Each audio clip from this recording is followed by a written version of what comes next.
Hey everyone, welcome to Machines and Money, where we bring you the latest opportunities in DeFi, crypto markets, and AI.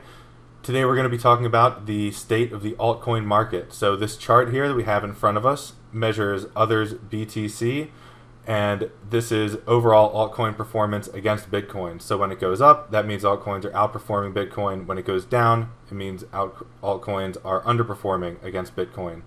You can see that since the beginning of May here, it's been pretty much straight up. And if we measure that, since the bottom on May 2nd all the way to the top on June 4th, it was up about 33% in just a month. And even still, it's up about 24%. So a lot of people right now are focused on Bitcoin and the fact that it's potentially going to make new lows again. It's in the low 60K range. Michael Saylor with the help of ChatGPT, made Stretch, which I think is a lot of people are now seeing the potential downside of, and also the fact that he made it with the help of ChatGPT. I remember when he first said that a couple months ago, and people are now realizing just how crazy that is. But not to get off on a tangent, but this is causing a lot of people, I think, to lose sight of altcoins, except for maybe hype. But there's a lot of opportunities out there, as we'll see. And just to put that in perspective, this others BTC level, about 0.14, really it has not been this high very much since all the way back here in February 2025.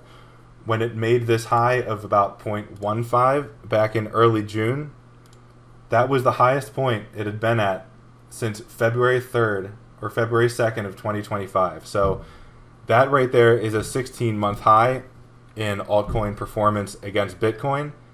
And I've seen really nobody talk about it. I've seen a lot of people trashing DeFi, saying DeFi is dead. Meanwhile, stablecoin payments are at all-time highs, growing exponentially. Tokenization is at all-time highs, growing exponentially. More things are being tokenized. More institutions are coming on chain. And that's why right now we're really focused on DeFi, and that's why we made the DeFi 20 index. So let's take a look at the dominance of some of these DeFi 20 tokens. And just for some context, if you're not familiar with the index, this is a group of 20 tokens that represent projects that are leading across several DeFi sectors. So spot dexes, perps dexes, derivatives, lending, asset management, tokenization, infrastructure, and AI. So some notable ones, and we'll just run right through these to note against the overall market cap. We'll start with Aerodrome here. This is Aerodrome dominance, which measures the overall ratio of Aerodrome's market cap to the total market cap of crypto. So when it goes up, that means it's outperforming the entire asset class, and vice versa when it goes down. So you can see that recently it's been very strong, likely due to the hype around their coming upgrade, which we'll likely cover in another video. But this is one example of one that's been very strong since February here, which was kind of the bottom for Bitcoin and a lot of other tokens as well. Sky has also been strong, formerly MakerDAO. This has been in a very strong uptrend since really the end of November. It topped out around here in April, but it's still much higher, and it's up for the year about 30% or so. And we have Jupiter, which has been kind of on a more slow grind, but still consistently making higher highs and higher lows here. So I would call this a solid uptrend, not anything like parabolic, but still something to note, because a lot of people have also written off Jupiter. Ondo has gained a ton of strength right here. The actual token was stuck in a range for a while, and then it really broke out, and it's held steady, the dominance against the total market. So that's very noteworthy in my opinion. I think around here was when the market got very bullish on the Clarity Act. That bullishness has faded, I believe, a little bit since then, but the fact that Ondo has stayed strong is something definitely to note. We have Centrifuge, which has been a top performer for the year, really, but their dominance went up pretty quick starting here in late February. And if we measure that from the low here in February to the high on May 9th. That's about 302% that it outperformed the entire crypto market in a span of 3 months. If we look at the current dominance, it's still up 231% in about 4.5 months. So Centrifuge, like Ondo, likely benefited some from that hype around the Clarity Act, but they've also had some other things going for them. They got an investment from Coinbase, which Coinbase didn't come out and say it, but I got the feeling that Coinbase actually bought Centrifuge token and made a direct investment in their platform. That's another thing that's been happening a lot recently, is institutions, big companies actually buying DeFi tokens that everyone says are useless governance tokens or that don't really have any value. But we had BlackRock buy Uniswap, we had Apollo buy Morpho, we had Citadel buy Zero, and I'm pretty sure that there was another one that bought Centrifuge in addition to Coinbase. So we've had, a bunch of institutional direct investment in tokens, not just the equity, which also makes me very, very bullish on DeFi tokens, despite the overall bearishness in the sentiment around crypto and especially Bitcoin right now. But not to get off on a tangent, the next one here is Morpho. And Morpho has been really up only since it bottomed out right around the start of 2026. If we measure the performance since the beginning of the year, Morpho has outperformed the market by 226%. At the top, it was 266%. So again, these DeFi tokens are not something that I think should be ignored, although they are being very overlooked, but I want to try and bring attention to that. Hyperliquid is the obvious one. That's why I saved it kind of towards the end, because everybody knows how well that's been doing. But since bottoming out here in January, the Hyperliquid dominance has gone up 281%. And at the top, it was 301%. Actually, a little higher here, about 305%. And last but not least, Canton, which some people say is not truly DeFi, but I would disagree. And we'll get into that in another video. But Canton is a part of the DeFi 20 index, and I'm confident that they are going to stick around and be an extremely influential network for DeFi. But measuring since the bottom here in their dominance back in December to their current value, 313%. At the top, 345% about. And that's in 6 months. So we just looked at several DeFi tokens that have outperformed the overall market by hundreds of percent within the past 2 to 6 months. And they're being completely overlooked right now. They're still, I think, relatively cheap. I know that, the past couple years, altcoins have been super out of favor. They've gone down way, I believe, too much against Bitcoin. And actually, let's take a look at others' dominance. See how the overall altcoin picture is looking against Bitcoin. So if we zoom out here, you'll see that others' dominance has utterly tanked. Back here in January 2022 was the top, and it was about 19.5% of the market was outside the top 10 assets in crypto. The growth of stablecoins has definitely worn down that ratio and contributed to that, but Bitcoin far outperformed most altcoins since then, up until this point. And now we're starting to see kind of a reversal there, where altcoins really could start to outperform again.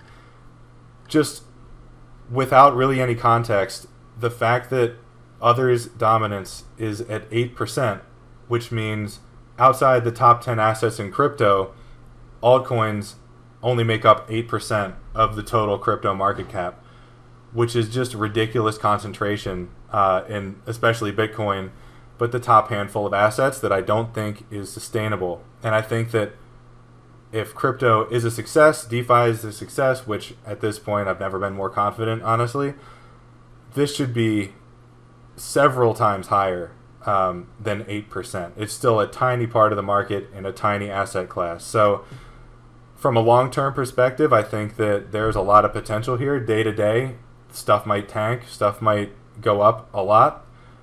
But overall, I think altcoins are a ridiculously good value right now, and that's not saying that you should buy them.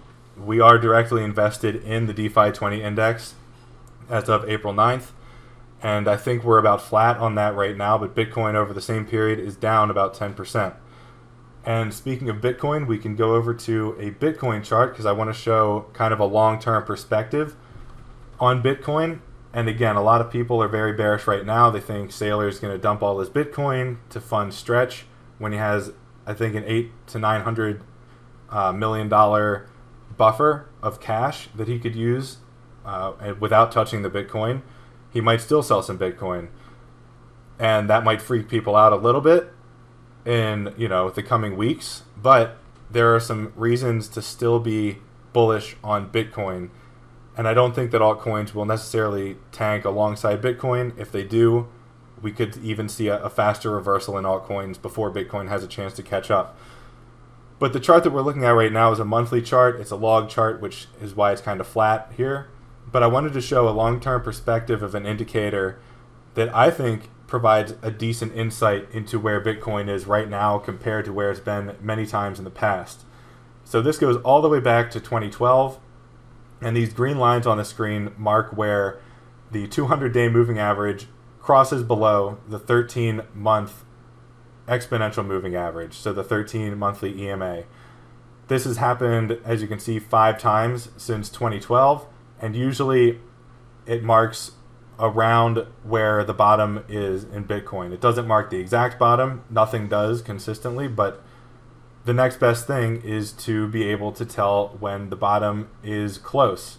From a long-term perspective, if you are an investor rather than a trader, or if you are interested in buying something for the long term, this kind of signal can provide some value. So looking at each one of these, we can go back to 2012 where this really didn't mark the bottom, but Bitcoin really rose from that point. So if we go back to there and zoom in, we can see that from this point, from the close of March 2012 up to this local top at November 13, up 25,000% from that indicator. We can see that the next time it flashed was February 2015, and it stalled out for a few months here. And let's see, September, 7 months later, it was down 3%. Which, if you're holding through that time, you might think the indicator is worthless. But, again, if you take a long-term perspective and ignore the day-to-day narratives that are, get people's emotions going in either direction, and you just held, you would have seen a 7,645% increase by December 17, so 2017. So almost 3 years, but still 7,000% up from that level. Next, December 2018, and going from here to the bottom, about down 10% when it bottomed out in February 2019. So again, this indicator is not to call a bottom. It's to say that the upside far outweighs the downside. And so while it was down about 10% 2 months later, if you had held for the next several months, 6 months in total, you would have seen a 275% gain. And that's over a 6-month period, which annualized is probably around 600%. Now, next is, actually, let's do the full thing here. Let's go from this entry point all the way up to the cycle high, or about the cycle high because it made a marginal high in November, but April 2021 up 1,657% in less than 2.5 years. And the next one was right before the FTX crash. So not great timing on that if you're a short-term trader, but you can see that it went up faster. So first, it was down about 34% from July when the indicator flashed through the lowest point in November, right after the FTX crash, which I remember was not actually that bad. I think it was maybe 15 to 20%, and that was the final washout of the cycle. So if you could stomach that and even maybe DCA through that and you held true to this indicator, then you would have in November 24 been up 327%, and at the cycle top in October 2025 been up 441%. So little over 3 years, but I mean, if you go back here to November during that spike, 327% in 2 years and 4 months, which, you know, is not anything to really complain about. So this time we had the indicator flash in April of 2016, and since then, or at the bottom recently, earlier this month, it was down 22.5%. It's currently down 17.5%, but again, we've been here before. And Michael Saylor having to dump a bunch of Bitcoin, I would put probably on the same level or around the same level as FTX, because with FTX, it was a different situation, but I would say the magnitude of the biggest Bitcoin holder who's nonstop been saying buy Bitcoin, never sell Bitcoin over and over and over for 5 or 6 years, to then sell his Bitcoin after saying repeatedly that he was not going to, I think is a market shock that's around on the same level as an FTX type dump. And we might see a further drop, but you know, we've been to this point before, and if you can take a couple bad months, I don't see why it's not possible to be a few times higher. If we go 327% higher again, I think that would put us somewhere around 250K. So just wanted to cover that indicator because number one, it hasn't flashed that often, but number two, it can give us some valuable insight into where we are today in the Bitcoin cycle. And again, it's not to call the bottom in Bitcoin, it's to provide insight into where we are in the cycle overall, which I would say at this point is telling us that we're closer to the bottom than to the next high in the next leg up. And we can actually look at another indicator that flashed in the very same month for Bitcoin in April, and this is something that I've used for years now in both crypto and stocks that I've had some success with, especially in longer term time frames. It's actually really simple. It's a very, very simple indicator, and that is measuring the combination of MACD as well as whatever asset you're tracking against this range of moving averages. So we've got the weekly or monthly moving averages here. It's specifically the 5-month EMA, 13-month EMA, 21-month EMA, 34-month EMA, and 55-month EMA. And to look at MACD here, so what I look for with the MACD here is a reversal in trend of the overall level of the MACD. So when these bars are red, it means the fast moving average, which in this case is the 13-month, is falling faster and also lower than the slow moving average, which in this case is the 21-month moving average. When the fast moving average starts to fall at a slower rate than the slow moving average, this trend reverses and the bars go from dark red to light red. So when this happens, especially when the fast moving average with the blue line here is close to 0, that is a pretty reliable, based on my research's trend, or a signal that the trend is actually reversing, especially if it's still within the MA range. So you can see that back here in 2015 when this flashed, Bitcoin, we measure here at the monthly close in March 2015, it still moved a little bit lower.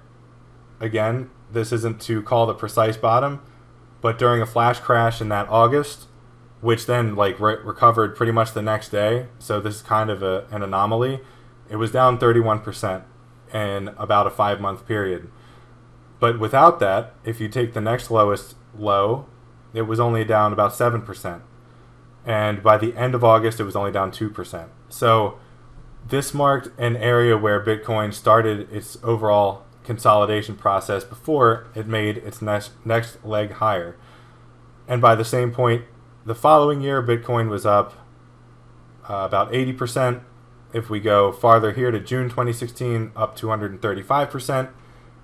If we go up to the next leg, May 2017, up over 1,000%. And finally to the cycle high, up over 8,000% from when that indicator flashed. Next we have February 2019. And if we do the same thing here, this one actually pretty much did call the bottom. Or it actually, at least Bitcoin moved up straight higher from there over the next following months.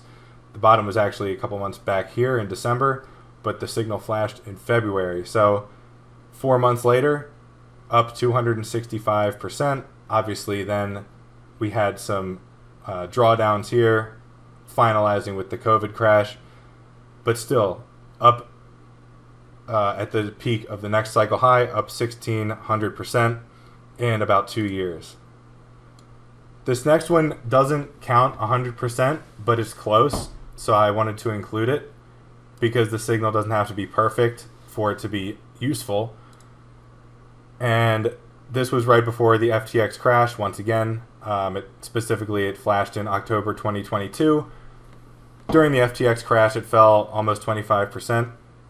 That was in early November.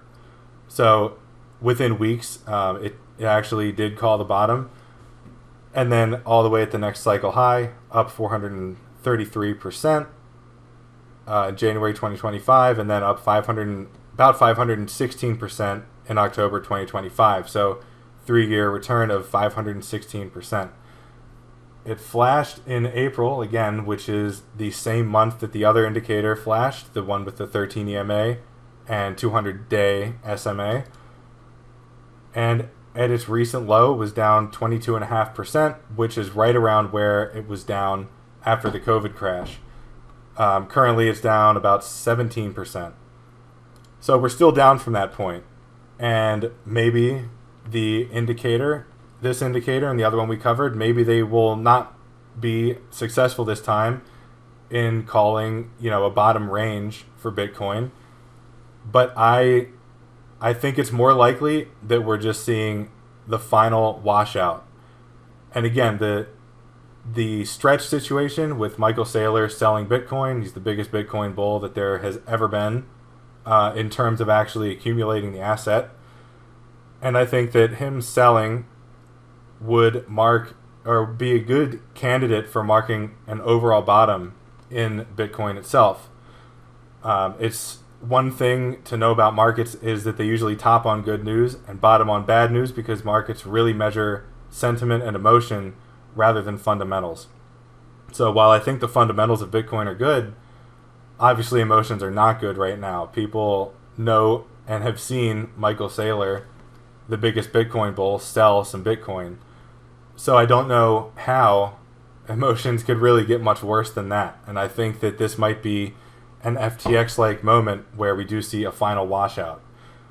I just wanted to also bring up some other assets to give more credibility to this indicator because I've seen people with, screens full of indicators and they might look fancy, but this one is very, very basic. And it might look too basic. And I was actually kind of surprised when it ended up working as well as it did.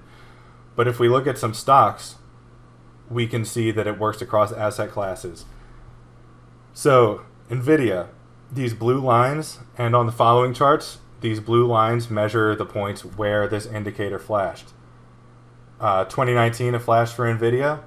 It didn't mark the bottom here. Actually, probably would have lost some money on this one, but it's not 100% perfect like anything else. And if we look at the price performance from this second one, actually, let's look at the price performance from the first one, down 25%. But if you followed it the second time, you would have made your money back and a lot more because NVIDIA was up over the next about 2.5 years, 743%. And then it flashed again, November 2022, a month off of the bottom, but still November or June 2024, so about a year and a half later, 728% higher. So let's look at another one. Micron, which not a lot of people really knew or cared about until recently because of this parabolic move, which the indicator called on a monthly chart. And since it flashed in May 2025, about a year ago, it's up over 1,000%, and it never went lower than the point where the indicator flashed in that May. It also flashed back here in June of 2019, would have been a solid 57% gain over the following 7 months, which to TradFi people and stock investors is not a bad return whatsoever.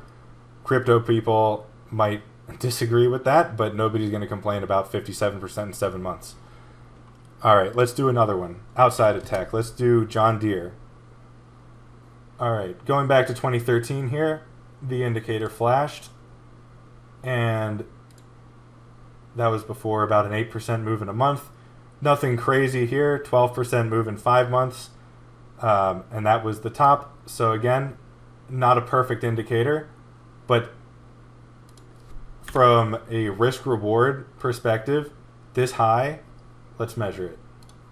This high of the following month, up 8.4%, is way higher than the previous local low of 3.62%. So for those traders out there, that is over a 2-hour trade, which is very, very solid if you can consistently put those together. All right, May 2020, right after the COVID crash, the John Deere indicator flashed, and 10 months later, up 158%. And August 2024, it flashed again, and 9 months later, up 38%. Again, nothing crazy, but if you're managing risk in a way that's based on the prior local low, 38% is several times higher than 10%. So that's like a 3.8R trade, which is pretty solid. All right, let's do another one.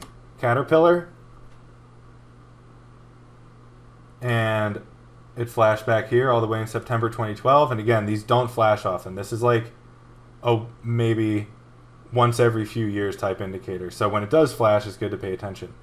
Up 17% in a few months. Next, September 2019, all the way up to December 2019, up about 18%. And since then, it has not flashed again, although you could make the case that this is another area where it could have flashed. The fast MA in the MACD wasn't right at zero, but this is definitely something that still could be actionable with this indicator. In which case, you would have been up 186% in a little over a year. All right, a couple more to end things here. We can do Freeport, which really did well with the commodities trade late last year. And you can see that the indicator flashed here in May, kind of a misfire, but still up at the peak 2 months later at 27%, about 28%. Flashed again here in October. And then 4 months later, 67%. And back here in October 2022, 40% in a few months. One last one. Actually, two more. Let's do two more. This one, Eaton, only one time has this indicator flashed, but it's been a good one. Again, October 2022 seems to be a popular month for these buy opportunities. Up 150% in a little over 2 years. And we'll end it with Exxon. Obviously, oil. The oil trade has been hot. Not as much recently, but this indicator flashed back here in June 2025, and it was up 9 months later 64%, which for a stock like Exxon is a really, really big run. So that's it for today. I wanted to overall just provide some insights into altcoins, into Bitcoin. I know I said this video would be a state of the altcoin market, but I actually got very into Bitcoin as well. So I hope this provided value for you. We're going to do a lot more of these videos in the future on DeFi opportunities, yield opportunities, trades that we're seeing and that we're actually making in the Machines and Money portfolio, market conditions, AI, and more. So if you enjoyed the video, definitely check us out at machinesandmoney.beehive.com, where you can find over 50 different articles that we've covered, DeFi, macro, trading, markets, and more at machinesandmoney.beehive.com. Also give us a follow on X at A1 Research, and I'll link to both of those in the description below. And that's it, everybody. I appreciate you watching, and I'll see you next time.